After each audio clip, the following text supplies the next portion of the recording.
What's going on with the truckers? I'm flying out today. I'm going to South Carolina, then Washington, D.C.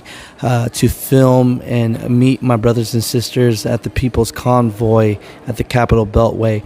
But I want to make this video real quick to let you guys know that the FMCSA is spending millions of dollars to educate truck drivers on March 1st through the 3rd, all of the I-95.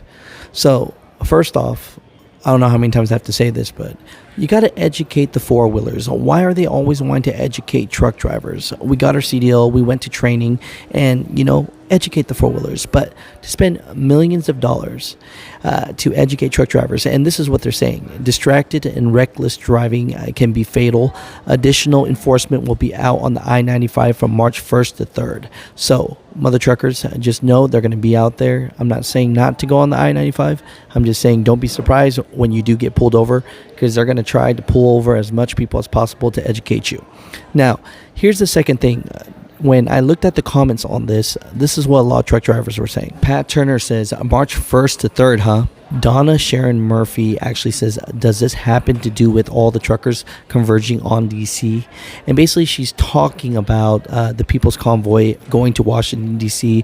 to block the Capitol Beltway. And this comment right here from Manuel, look, educate four-wheeler drivers on cell phones use while driving. And honestly, I feel the same way. They need to educate the four-wheelers. But let's break this theory down. Is the FMCSA really spending millions of dollars to try to blockade the People's Convoy?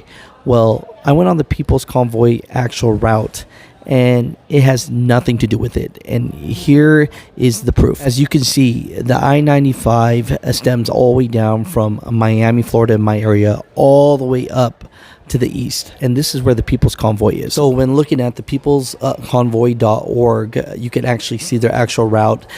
They're out there in Cuba, Missouri right now, and as far as Wednesday goes, they're actually going to take a break, so they'll be in the Indianapolis area. So that's going to be nowhere close to where the FMCSA is saying that all the DOT and police officers will be. Oh, here's the physical map from the People's Convoy.